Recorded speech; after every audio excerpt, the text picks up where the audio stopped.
नमस्कार सोहार, मैं पायल त्रिवेदी और आप देख रहे हैं न्यूज झारखंड। समय हो चला है झारखंड की खबरों को जानने का और उनसे अपडेट होने का। तो चलिए जानते हैं झारखंड की तमाम बड़ी खबरों को। इससे पहले अगर आप चैनल पर नए हैं तो हमारे चैनल न्यूज झारखंड को सब्सक्राइब करें और बेल आइकन को प्रेस कर दीजिए।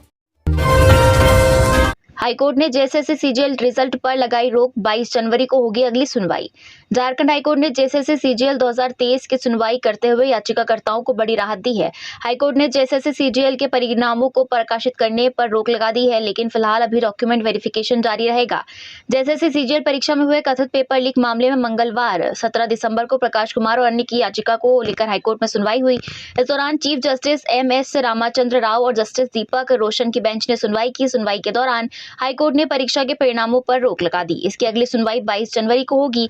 याचिकाकर्ताओं का कहना है कि 21 और 22 सितंबर को झारखंड कर्मचारी चयन आयोग द्वारा आयोजित सीजीएल परीक्षा में धांधली हुई है। उन्होंने मांग की थी कि परीक्षा को रद्द कर इस मामले की सीबीआई से जांच कराई जाए। केंद्र सरकार का झारखंड को 1.36 लाख करोड़ देने से इनकार। सीएम सोरेन ने कोयला रॉयल्टी के पैसे मांगे थे। पूर्णिया सांसद ने संसद में किया था सवाल। झारखंड सरकार केंद्र से कोयला रॉयल्टी का बकाया 1.36 लाख करोड़ रुपए लंबे समय से मांग रही है। सड़क से लेकर सदन तक सीएम हेमंत सोरेन और उनकी सहयोगी पार्टियों ने इसे उठाया। इसे मुद्दा बनाते हुए विधानसभा चुनाव तक लड़े गए। सीएम हेमंत सोरेन और उनकी सहयोगी पार्टियों ने चुनाव जीता, सत्ता भी हासिल की। अब इस बकाये को लेकर केंद्र सरकार ने अपना जवाब दे दिया है। केंद्र सरकार ने साफ कह दिया है कि झारखंड का कोई कर बकाया नहीं है। कोयला रॉयल्टी मद में झारखंड के बकाया 1.36 लाख करोड़ रुपए के दावे को केंद्र सरकार ने ठुकरा दिया है। ऐसे में अब केंद्र और राज्य सरकार के बीच विवाद बढ़ने की संभावना बन गई है। दरअसल बिहार के निर्दलीय सांसद राजेश रंजन पप्पू यादव ने लोकसभा में सवाल पूछा। कोयले से राजस्व के रूप में अर्जित कर में झारखंड सरकार की हिस्सेदारी 1.40 लाख करोड़ केंद्र सरकार के पास लंबित है, उसे ट्रांसफर नहीं किया जा रहा है। इसका क्या कारण है? इस पर केंद्रीय वित्त राज्य मंत्री पंकज चौधरी ने संसद में दिए अपने लिखित जवाब में कहा है कि यह सही नहीं है। कोयले से प्राप्त 1.40 लाख करोड़ रुपए के राजस्व के रूप में अर्जित कर में झारखंड सरकार का कोई हिस्सा केंद्र सरकार के पास लंबित नहीं है। राज्य के साथ कोई भेदभाव नहीं किया जा रहा है। इस बयान के बाद झारखंड और केंद्र सरकार के बीच एक बार फिर विवाद बढ़ने की संभावना है। बता दें कि झारखंड सरकार वर्षों से बकाये 1.36 लाख करोड़ रुपए की मांग केंद्र सरकार से कर रही है। डुमरी विधायक जयराम महतो बोले, देवेंद्रनाथ महतो को रिहा किया जाए, नहीं तो जेल भरो आंदोलन होगा। डुमरी विधायक जयराम महतो ने रांची एसएसपी और झारखंड के डीजीपी से टीम गठित कर लाठीचार्ज करने वालों पर कार्रवाई करने का अनुरोध किया है। साथ ही देवेंद्रनाथ महतो को भी रिहा करने का अनुरोध किया है। उन्होंने कहा कि अगर पुलिस इस पर संज्ञान नहीं लेती है तो झारखंड के छात्र और जेएलकेएम के सभी कार्यकर्ता जेल भरो आंदोलन की दिशा में आगे बढ़ेंगे। साथ ही उन्होंने कहा कि देवेंद्रनाथ महतो को बेहतर इलाज भी मुहैया कराया जाए और दोषी पदाधिकारियों पर कार्रवाई की जाए। उन्होंने कहा कि सोमवार को अभ्यर्थियों पर जो लाठीचार्ज हुआ है वह कोई ड्यूटी का निर्वहन नहीं बल्कि अधिकारियों के गुस्से और घृणा को दर्शाता है। जिस तरह से अभ्यर्थियों को खींच कर ले जाया गया है, जिस तरह से उन्हें लाठी से पीटा गया है, ये कायरता को दर्शाता है। उन्होंने कहा कि मैंने फोन पर अधिकारियों से बात की है, लेकिन अगर उन्होंने इस पर कार्रवाई नहीं की तो वे आंदोलन करेंगे। बता दें कि सोमवार को जेएसएससी सीजीएल परीक्षा में कथित पेपर लीक को लेकर रांची के नामकुम स्थित आयोग कार्यालय में हजारों की संख्या में छात्रों का जुटान हुआ। इसमें देवेंद्रनाथ महतो भी शामिल थे। अभ्यर्थियों और छात्रों का आंदोलन भी चरम पर था। भारी संख्या में विरोध करने वाले अभ्यर्थी जेएसएससी कैंपस में जमा हुए, लेकिन इनको पुलिस ने खदेड़ कर कैंपस से भगा दिया है। वहीं अभ्यर्थियों की अगुवाई कर रहे देवेंद्रनाथ महतो को पुलिस ने हिरासत में लेकर अपने वाहन में ले गई। चाकुलिया में फर्नीचर गोदाम में भीषण आग, लाखों रुपए का हुआ नुकसान। सोमवार रात चाकुलिया नगर पंचायत के पुराना बाजार क्षेत्र में स्थित पायल स्टोर के फर्नीचर गोदाम में भीषण आग लग गई। आग लगने की संभावना शॉर्ट सर्किट से बताई जा रही है। घटना रात करीब 8:30 बजे की है, जब आग ने देखते ही देखते भयंकर रूप धारण कर लिया और गोदाम के भीतर रखा सामान जलने लगा। आग की ऊंची लपटें आसमान में उठने लगी, जिससे पूरा गोदाम धधक उठा। घटना की सूचना मिलते ही बहरागोड़ा के अग्निशमन विभाग को तुरंत सूचित किया गया और दमकल की गाड़ियां मौके पर पहुंची। 3 घंटे की कड़ी मेहनत के बाद आग पर काबू पाया गया। गोदाम में फर्नीचर, अलमारी, ड्रेसिंग टेबल, टीवी समेत कई अन्य सामान रखा हुआ था, जिससे लाखों रुपए का नुकसान हुआ है। लातेहार में पशु लदा कंटेनर जब्त, 30 पशुओं को यूपी ले जा रहे थे तस्कर, वाहन चेकिंग के दौरान पकड़ाए, चालक गिरफ्तार। लातेहार जिला परिवहन पदाधिकारी सुरेंद्र कुमार ने बीती रात वाहन चेकिंग के दौरान पशु लदा एक कंटेनर को जब्त किया है। कंटेनर में 30 पशु बरामद किए गए। यह कार्रवाई चंदुआ थाना क्षेत्र के लुकाइया मोड़ के पास वाहन चेकिंग अभियान के दौरान की गई। डीटीओ सुरेंद्र ने बताया कि वाहन चेकिंग अभियान चलाई जा रहा था। इसी दौरान उक्त वाहन को रोककर उसकी जांच की गई। जांच के क्रम में कंटेनर के अंदर पशु दिखाई दिया। उन्होंने बताया कि चालक के कागजात की मांग की गई, लेकिन किसी तरह का कागजात नहीं दिखाया गया। इसके बाद चालक को गिरफ्तार कर चंदुआ थाना को सौंप दिया गया। चंदुआ थाना प्रभारी रणधीर कुमार सिंह ने बताया कि डीटीओ द्वारा वाहन चेकिंग के दौरान पशु लदा कंटेनर बरामद किया गया है। इस मामले में चालक को भी गिरफ्तार किया गया है। गिरफ्तार चालक प्यारे खान उर्फ राजू शेरघाटी गया का रहने वाला है। उन्होंने बताया कि अवैध रूप से जानवर की तस्करी के लिए उड़ीसा से यूपी ले जाया जा रहा था। इस तस्करी में कौन कौन शामिल है, इसकी भी जाँच की जा रही है। झारखंड में ठंड का टूटा रिकॉर्ड, 10 डिग्री से नीचे पहुंचा 22 जिलों का तापमान। आज से बादल, 20-21 को बारिश। पूरे झारखंड में इस बार ठंड ने सारे रिकॉर्ड तोड़ दिए हैं। कभी 25 दिसंबर के बाद राज्य का तापमान 5 डिग्री से नीचे जाता था, इस साल यह 10 दिन पहले ही पहुंच गया है। बिरसा कृषि विज्ञान केंद्र के मौसम सेंटर और मौसम विज्ञान केंद्र रांची के आंकड़े बताते हैं कि झारखंड में 25 दिसंबर से 5 जनवरी के बीच औसत न्यूनतम पारा 8 डिग्री सेल्सियस रहता था, लेकिन इस बार 15 दिसंबर को ही औसत न्यूनतम पारा 7 डिग्री पहुंच गया है। ठंड का आलम यह है कि बिरसा कृषि विज्ञान केंद्र के अनुसार सोमवार को रांची के कांके में न्यूनतम पारा 2.5, मैक्लुस्कीगंज का 2 डिग्री रिकॉर्ड किया गया। इधर रांची का न्यूनतम तापमान 7.9 डिग्री रिकॉर्ड किया गया। राज्य में गढ़वा का न्यूनतम तापमान 4 डिग्री दर्ज किया गया। तापमान गिरने से मैक्लुस्कीगंज में खेत खलिहान और पेड़ पौधों पर ओस की बूंदें जमा हो गई। जनजीवन भी अस्त व्यस्त हो गया है। शाम ढलते ही बाजार में सन्नाटा पसर जा रहा है। अलाव के सहारे लोग खुद को बचा रहे हैं। मौसम वैज्ञानिक अभिषेक आनंद ने बताया कि 20 और 21 दिसंबर को बारिश की संभावना है। दोनों दिन बादल छाए रहेंगे। बारिश के बाद तापमान में गिरावट होगी। मौसम विज्ञान केंद्र रांची के अनुसार मौसम में फिर बदलाव दिखेगा। इससे न्यूनतम तापमान बढ़ेगा और ठंड में कुछ कमी आएगी। अगले 3 दिनों में न्यूनतम तापमान में 3 से 5 डिग्री की बढ़ोतरी होने की संभावना है। इसके बाद 20 और 21 दिसंबर को रांची सहित राज्य भर में हल्की बारिश होने की संभावना है। बारिश खत्म होने के बाद एक बार फिर कड़ाके की ठंड पड़ेगी। स्नातक प्रशिक्षित शिक्षक संयुक्त प्रतियोगिता परीक्षा 2016 के रिजल्ट के मामले में बहस पूरी। 3 जनवरी को हाईकोर्ट में महाधिवक्ता रखेंगे पक्ष। झारखंड स्टाफ सिलेक्शन कमीशन स्नातक प्रशिक्षित शिक्षक संयुक्त प्रतियोगिता परीक्षा के विज्ञापन संख्या 21/2016 से संबंधित मीना कुमारी एवं अन्य की याचिका पर झारखंड हाईकोर्ट में वृहद सुनवाई हुई। हाईकोर्ट की एकल पीठ में प्रार्थियों की ओर से बहस पूरी हो गई है। प्रार्थियों की ओर से कोर्ट को दिखाया गया कि कई अभ्यर्थियों जिनका अंतिम चयनित अभ्यर्थियों से कम नंबर है, उनकी भी नियुक्ति की गई है। सुप्रीम कोर्ट के आदेश का सही तरीके से पालन नहीं किया गया है, जिसके कारण मेरिट लिस्ट में काफी गड़बड़ियां हैं। गड़बड़ियों को कोर्ट के समक्ष प्रस्तुत किया गया। कोर्ट से आग्रह किया गया कि प्रार्थियों की संख्या हजारों में है, ऐसे में एक सदस्य वाली न्यायिक कमीशन का गठन किया जाए, जो जेएसएससी के मेरिट लिस्ट और अभ्यर्थियों के व्यक्तिगत शिकायत पर जांच करेगी और फैसला लेगी। रांची में जल्द दौड़ेगी ई बसें, नगर विकास मंत्री ने की बैठक। विधानसभा के पास 4 लेन सड़क निर्माण का प्रस्ताव रखा। नगर विकास एवं आवास मंत्री सुदीव्य कुमार ने राजधानी रांची को प्रदूषण मुक्त और व्यवस्थित बनाने के निर्देश दिए हैं। उन्होंने कहा कि शहर में हर हाल में ई बस का संचालन शुरू किया जाए, ताकि लोगों को हर 5 मिनट पर बस की सुविधा मिल सके। इससे लोग निजी वाहन का उपयोग कम करेंगे, जिससे न सिर्फ प्रदूषण कम होगा बल्कि जाम की समस्या भी दूर होगी। मंत्री ने कहा कि पहले राजधानी को संवारा जाएगा, उसके बाद राज्य के अन्य शहरों के विकास पर ध्यान दिया जाएगा। विधानसभा के पास 4 लेन सड़क निर्माण का प्रस्ताव रखा गया है। प्रधान सचिव सुनील कुमार ने बताया कि यह 4 लेन धुरवा इलाके को रिंग रोड से जोड़ेगा, जिससे लोगों को आवागमन में सुविधा होगी। साथ ही रांची क्षेत्रीय विकास प्राधिकार को आसपास के क्षेत्रों के लिए भवन निर्माण नियमावली तैयार करने के निर्देश दिए गए हैं। ठंड बढ़ी पर नहीं बदला स्कूलों का समय, बच्चे हो रहे बीमार। लगातार बढ़ते ठंड के कारण बड़ी संख्या में बच्चे बीमार पड़ रहे हैं, पर अधिकतर स्कूलों का समय नहीं बदला है। रांची के सरकारी और निजी अस्पतालों के शिशु रोग केंद्रों में बच्चों की संख्या दोगुनी हो गई है। शिशु रोग विशेषज्ञ डॉक्टर राजेश ने बताया कि पीडियाट्रिक ओपीडी में रोजाना औसतन 60 से 70 बच्चे सांस की दिक्कत, निमोनिया, ब्रोंकोलाइटिस, रनिंग नोज और वायरल डायरिया के पहुंच रहे हैं। मौसम का असर बच्चों पर साफ दिख रहा है। मौसम में तापमान के गिरने से स्कूली बच्चे ज्यादा प्रभावित हो रहे हैं। डॉक्टर राजेश कुमार ने बताया कि ठंड बढ़ने से सबसे ज्यादा बच्चे सांस की समस्या को लेकर ओपीडी में आ रहे हैं। इसके अलावा कुछ बच्चों को अस्थमा और वायरल डायरिया भी प्रभावित कर रहा है। उन्होंने बताया कि वायरल डायरिया 2 साल से नीचे के बच्चों को प्रभावित कर रहा है, जबकि इस मौसम में 1 से 1.5 साल के कई बच्चों को निमोनिया अपनी चपेट में ले रहा है। इस बार ठंड अधिक है, सुबह में हवा भी चल रही है, ऐसे में बच्चे बीमार पड़ रहे हैं। अब तक स्कूल के समय में भी बदलाव नहीं हुआ है। धूप होने पर बच्चे घर से निकलते तो बीमार होने से बच सकेंगे।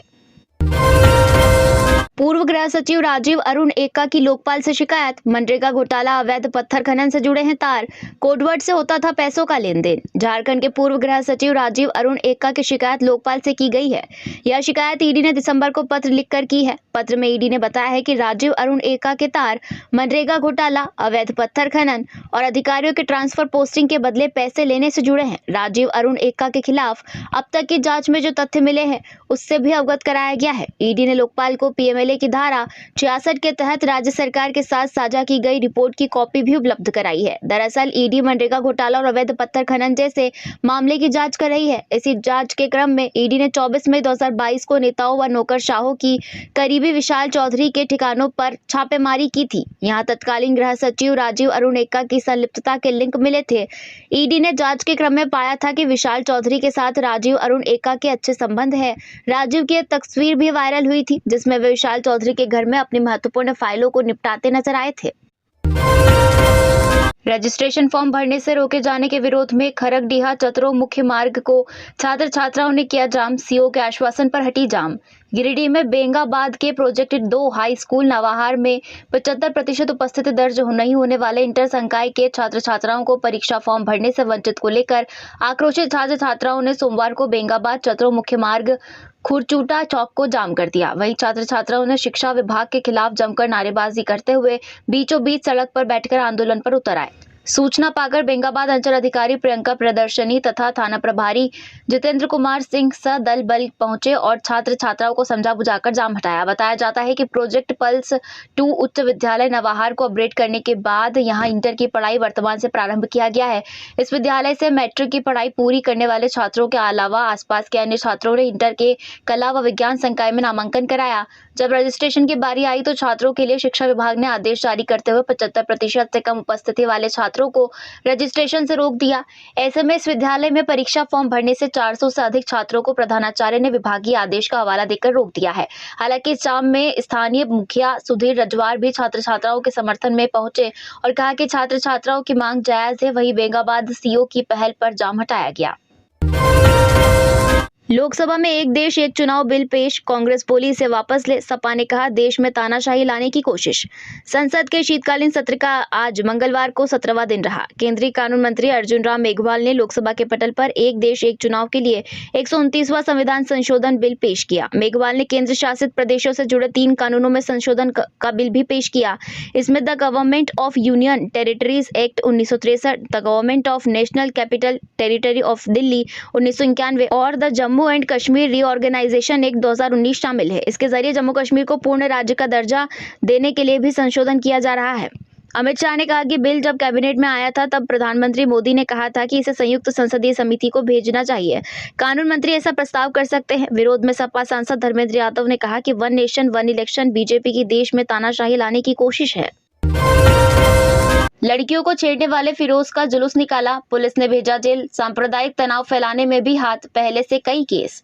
स्कूली छात्राओं से छेड़छाड़ मामले में गिरफ्तार अभियुक्त फिरोज अली उर्फ सुग्गा को पुलिस ने जेल भेज दिया। जेल भेजे जाने से पहले राज्य पुलिस ने मेन रोड में उसे घुमाते हुए कोर्ट में पेश करने के लिए लेकर गई। सिटी एसपी राजकुमार मेहता ने बताया कि फिरोज अली कब से छेड़छाड़ कर रहा है, इसके लिए संबंधित स्कूल के आसपास स्थित दुकानों के सीसीटीवी फुटेज निकाले गए हैं, उनका विश्लेषण किया जा रहा है। फिरोज को पूछताछ के लिए पुलिस जल्द रिमांड पर लेगी। इस मामले को स्पीडी ट्रायल में ले जाया जाएगा। सिटी एसपी ने बताया कि फिरोज अली वर्ष 2015 में डोरंडा में हुए सांप्रदायिक तनाव मामले में भी जेल गया था। पूछताछ में फिरोज ने बताया कि वह कई स्कूल की छात्राओं के साथ छेड़खानी कर चुका है। पकड़ में नहीं आने से उसकी आदत लगातार बढ़ती चली गई। फिरोज अली को 48 घंटे तक छिपने के लिए जिसने भी संरक्षण दिया है उसके विरुद्ध भी पुलिस कार्रवाई करने की तैयारी में है। कुछ लोगों के नाम पुलिस को मिले हैं। 11 फरवरी से झारखंड बोर्ड की परीक्षाएं, 10वीं की 13 और 12वीं की 16 दिन चलेगी एग्जाम, शेड्यूल जारी। झारखंड एकेडमिक काउंसिल जेक द्वारा मैट्रिक और इंटर की परीक्षा शेड्यूल कर दिया गया है। परीक्षाएं 11 फरवरी से शुरू हो रही है। अंतिम परीक्षा 3 मार्च को होगी। बोर्ड के चेयरमैन डॉक्टर अनिल कुमार महतो के निर्देश के आलोक में जानकारी साझा की गई है। फर्स्ट सिटिंग में मैट्रिक की परीक्षा सुबह 9:45 बजे से दिन के 1 बजे तक आयोजित की जाएगी। वहीं सेकेंड सिटिंग में इंटर की परीक्षा 2 बजे से 5:15 बजे तक आयोजित की जाएगी। 26 जनवरी के संबंधित स्कूल कॉलेज के प्रिंसिपल जेक की वेबसाइट www.jse.jharkhand.government.in से डाउनलोड कर सकते हैं। शेड्यूल के अनुसार पहले मैट्रिक और इंटर वोकेशनल पेपर की परीक्षा आयोजित की जाएगी। 10वीं की परीक्षा 13 दिन आयोजित की जाएगी। वहीं 12वीं की परीक्षा 16 दिन तक होगी। मैट्रिक इंटर की परीक्षा में कुल 6 लाख परीक्षार्थी शामिल होंगे। इसमें 3.5 लाख मैट्रिक और 2.5 लाख इंटर के परीक्षार्थी शामिल हैं। बताते चले कि मैट्रिक और इंटर का एग्जाम फॉर्म जमा करने का प्रोसेस चल रहा है। लगभग 80% फॉर्म भरने का कार्य पूरा कर लिया गया है। धनबाद में माले और भाजपा समर्थकों में झड़प, जमकर हुई पत्थरबाजी और मारपीट। निरसा ईसीएल मुगमा एरिया की गोपीनाथपुर एमडीओ परियोजना में वर्चस्व कायम करने को लेकर भाकपा माले और भाजपा समर्थकों के बीच न सिर्फ जमकर मारपीट हुई बल्कि पथराव भी हुआ। इस दौरान सुरक्षा में तैनात सभी कार्तिक महतो, जीप सदस्य संजय सिंह समेत दोनों पक्षों के करीब 1 दर्जन लोग घायल हो गए। साथ ही करीब 7 बाइक और कई कुर्सियां क्षतिग्रस्त हुई है। दरअसल गोपीनाथपुर एमडीओ परियोजना में माले समर्थित निरसा बेरोजगार संघर्ष समिति अपनी 9 सूत्रीय मांगों को लेकर कोलियरी में प्रदर्शन करने पहुंची थी। इंडिया गठबंधन के लोग भी उनके समर्थन में पहुंच गए। प्रदर्शन करने के बाद टेंट लगाकर धरने पर बैठ गए। कुछ देर बाद भाजपा समर्थित गोपीनाथपुर कोलियरी बेरोजगार संघर्ष समिति के लोग भी मौके पर पहुंचे। इसके बाद इंडिया गठबंधन के लोग भी आमने सामने धरने पर बैठ गए। कुछ ही देर बाद दोनों पक्षों में विवाद शुरू हो गया और देखते ही देखते पथराव होने लगा। भाजपा के समर्थन में जीपीएल के कर्मी भी उतर आए। गोपीनाथपुर कोलियरी परिसर करीब आधे घंटे तक रण क्षेत्र में तब्दील हो गया। टेंट में आग लगा दी गई। निरसा एसडीपीओ रजत मानिक बाखला दलबल के साथ मौके पर पहुंचे और पुलिस बल का प्रयोग करते हुए उपद्रवियों को खदेड़ दिया। रांची में नाबालिग लड़की किडनैप, 1 महीने पहले भी हुआ था अपहरण। रांची के सर्जना चौक के पास में स्थित एक प्रतिष्ठान के सामने से 16 साल की नाबालिग लड़की को किडनैप कर लिया गया। नाबालिग के पिता ने कोतवाली थाने में रविवार को केस दर्ज कराया है। पिता ने आवेदन में कहा कि उनकी पत्नी सर्जना चौक के पास स्थित एक ज्वेलरी दुकान में काम करती है। 5 दिसंबर को पेरेंट्स मीटिंग में वह बेटी के साथ स्कूल गई थी। उनकी बेटी अपर बाजार में स्थित एक स्कूल में पढ़ती है। पेरेंट्स मीटिंग के बाद उनकी पत्नी बेटी को साथ लेकर अपने कार्यस्थल में चली गई। शाम 6 बजे जब वह कार्यस्थल से बाहर निकली तो उनकी बेटी गायब थी। पिता ने बताया कि उनकी बेटी 1 महीने पहले भी गायब हुई थी, जिसे उन्होंने पलामू से बरामद किया था। पिता ने आशंका जताई है कि उसी लड़के ने उनकी बेटी को किडनैप किया होगा। दर्ज प्राथमिकी के आधार पर पुलिस मामले की जांच में जुट गई है। जमशेदपुर में तेज रफ्तार ट्रक ने 3 प्लेट कंपनी के क्वार्टर में मचाई तबाही, ड्राइवर फरार। जमशेदपुर में गोलमुरी थाना अंतर्गत नामदा बस्ती इलाके में एक तेज रफ्तार ट्रक अनियंत्रित होकर 3 प्लेट कंपनी के क्वार्टर में घुस गया। यह दुर्घटना सोमवार रात को हुई, जब ट्रक तेज गति से आते हुए कंपनी के क्वार्टर में घुस गया, जिससे वहां रहने वाले लोग काफी डर गए। ट्रक की रफ्तार इतनी तेज थी कि वह सीधे क्वार्टर की दीवार से टकरा गया, लेकिन गनीमत रही कि इस घटना में किसी भी व्यक्ति को चोट नहीं आई। हादसे के बाद ट्रक का ड्राइवर फरार हो गया। घटना की जानकारी मिलते ही गोलमुरी थाना पुलिस मौके पर पहुंची और ट्रक की पहचान कर ली गई है। हस्बैंड की मौत पर लोगों ने पत्नी को किया निर्वस्त्र। ससुराल पक्ष बेटे की मौत का जिम्मेवार मान रहे बहू को मारपीट भी की। झारखंड में अंधविश्वास में एक बार फिर एक महिला की लोगों ने पिटाई की। महिला के पति की मौत तालाब में नहाने के दौरान हो गई, पर उसके ससुराल के लोग इसके पीछे बहू को जिम्मेवार मान रहे हैं। जब बहू पति का शव लेकर ससुराल पहुंची तो लोग उस पर टूट पड़े, लाठी डंडे से पिटाई कर दी, यहाँ तक कि महिला को निर्वस्त्र कर दिया। महिला के माता पिता के साथ भी मारपीट की गई। पूरा मामला सोमवार की देर रात सिमडेगा जिले का है। दरअसल सिमडेगा जिले के कोलेबीरा थाना क्षेत्र के रहने वाले संदीप लोहारा की मौत रविवार को तालाब में डूबने से हो गई थी। पुलिस ने शव का पोस्टमार्टम कराया और पत्नी को सौंप दिया। सोमवार को महिला अपने माता पिता के साथ शव लेकर ससुराल पहुंची तो उसकी जमकर पिटाई की गई। महिला का आरोप है कि पिटाई के दौरान उसके बाल काटने का भी प्रयास किया गया। इस बीच मौका पाकर सभी वहां से जान बचाकर भाग निकले और रात में गुमला सदर अस्पताल पहुंचे। महिला ने बताया कि वो पति संदीप लोहारा संग मजदूरी कर 3 बच्चों की परवरिश कर रही है। काम नहीं मिलने पर वह पति के साथ कोलेबीरा से अपने मायके वृंदा नायक टोली आ गई थी। इसके बाद रविवार को काम की तलाश में दोनों पति पत्नी शहर की ओर गए थे। यहाँ भी काम नहीं मिला तो गाँव वापस लौट आए। इसके बाद करीब दोपहर 2 बजे वह पति के साथ कपड़े धोने गांव के ही तालाब पर आई थी, जहां संदीप लोहार नहाने के क्रम में तालाब में डूब गया और उसकी मौत हो गई। कौन लोग हैं जो सिद्दीक अंसारी जैसे अपराधी को संरक्षण दे रहे हैं? बाबूलाल मरांडी। भाजपा के प्रदेश अध्यक्ष और पूर्व मुख्यमंत्री बाबूलाल मरांडी ने हेमंत सोरेन पर जमकर निशाना साधा है। उन्होंने कहा कि आखिर कौन लोग हैं जो सिद्दीक अंसारी और उसके सहयोगियों को संरक्षण दे रहे हैं। मरांडी ने मंगलवार को सोशल मीडिया पर ट्वीट कर कहा है कि दुमका जिला के काठीकुंड प्रखंड में कार्यरत पंचायत सचिव चंदा कुमारी को सिद्दीक अंसारी और उसके सहयोगियों के जरिए सादे कागज पर जबरन हस्ताक्षर करने का दबाव बनाया जा रहा था।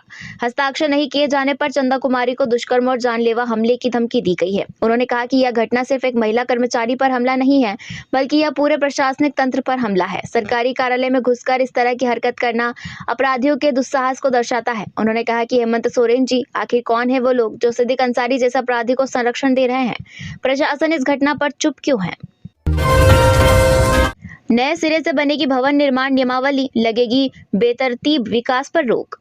रांची शहर से सटे आसपास के क्षेत्रों में भवन निर्माण नियमावली बनाने का निर्देश रांची क्षेत्रीय विकास प्राधिकार को दिया गया है, ताकि बेतरतीब ढंग से हो रहे विकास पर नियंत्रण लगाया जा सके। नगर विकास विभाग ने इस संबंध में सभी नगर निकायों को पत्र भी लिखा है। नई नियमावली बनाने का प्रयास लगभग 1 साल से किया जा रहा है। इसमें शहरों के विकास के लिए विस्तृत रूप से रूपरेखा तय की जाएगी। उसी के अनुरूप भवन का नक्शा पास होगा, सड़कें बनाई जाएगी। वहीं सभी शहरों के सड़क सुदृढ़ीकरण की रिपोर्ट मंगवाई गई है। पथ निर्माण विभाग के सहयोग से सभी शहरों की सड़कों को सुधारा जाएगा। डीसी एसएसपी ने किया धनबाद मंडल कारा का निरीक्षण, 5 बुजुर्ग कैदी चिन्हित। झारखंड विधिक सेवा प्राधिकार के निर्देश पर धनबाद मंडल कारा का निरीक्षण किया गया। प्रधान जिला एवं सत्र न्यायाधीश सह अध्यक्ष जिला विधिक सेवा प्राधिकार वीरेंद्र कुमार तिवारी, डीसी सह उपाध्यक्ष डालसा माधवी मिश्रा, एसएसपी सह सदस्य डालसा हरदीप पी जनार्दन मंडल कारा पहुंचे, जहां सभी वार्डों की छानबीन की गई। इस दौरान टीम ने 5 ऐसे कैदियों को चिन्हित किया जिनकी उम्र करीब 70 वर्ष है। वहीं 2 ऐसे कैदी भी मिले जिन्हें गंभीर बीमारी है। न्यायाधीश वीरेंद्र तिवारी के नेतृत्व में टीम ने जेल के हर हिस्से का निरीक्षण किया। न्यायाधीश ने चिन्हित किए गए सभी कैदियों को मुक्त कराने के लिए समुचित कार्रवाई का निर्देश दिया। इसके बाद टीम ने कैदियों से उनके स्वास्थ्य, इलाज, पेयजल, नाश्ता, भोजन व मुकदमे में पैरवी के लिए अधिवक्ता होने अथवा न होने की जानकारी ली। होमगार्ड जवानों की पुनः नामांकन प्रक्रिया 7 जनवरी से होगी शुरू। 7 जनवरी से होमगार्ड जवानों की पुनः नामांकन प्रक्रिया शुरू होगी।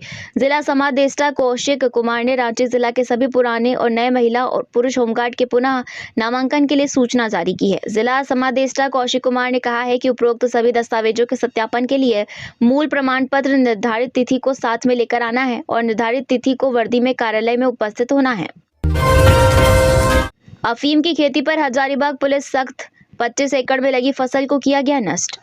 राज्य भर में अफीम की खेती को लेकर लगातार कार्रवाई जारी है। हजारीबाग पुलिस ने अफीम की खेती के खिलाफ बड़ी कार्रवाई की है। यहां 25 एकड़ में लगी अफीम की फसल को नष्ट कर दिया, जो अब तक की सबसे बड़ी कार्रवाई कही जा रही है। पुलिस को एक गुप्त सूचना मिली थी कि चौपारण के जंगल में अफीम की खेती हो रही है। इस सूचना पर चौपारण थाना पुलिस और वन विभाग द्वारा कार्रवाई करते हुए ग्राम मोरनिया और दुरागड़ा में करीब 25 एकड़ वन भूमि पर लगी अफीम की खेती को नष्ट किया गया। अफीम की खेती के खिलाफ जिले भर में बड़ा अभियान चलाया जा रहा है। इसी क्रम में यह कार्रवाई की गई है। एसपी अरविंद कुमार सिंह ने बताया कि गुप्त सूचना के आधार पर जिला प्रशासन के द्वारा कार्रवाई की गई और चौपारण के आसपास अफीम तस्करों के द्वारा लगाए गए अफीम के फसल को नष्ट कर दिया गया। पुलिस व वन विभाग के संयुक्त कार्रवाई में चिन्हित स्थान पर छापेमारी की गई। पुलिस जब स्थल पर पहुंची तो वहां देखा कि अफीम के छोटे छोटे पौधे उगाए हैं। इसके बाद पुलिस की टीम ने ट्रैक्टर के माध्यम से लगभग 25 एकड़ भूमि में लगाई गई अफीम की फसल को रौंद डाला। पुलिस अधीक्षक ने कहा कि प्रशासन के द्वारा अफीम की खेती के खिलाफ लगातार कार्रवाई की जा रही है और उसे नष्ट भी किया जा रहा है। तो यह थी झारखंड की टॉप बड़ी खबरें। इसी तरह झारखंड की और भी तमाम खबरों को जानने के लिए हमारे चैनल न्यूज झारखंड को सब्सक्राइब करें और बेल आइकन को प्रेस कर दीजिए।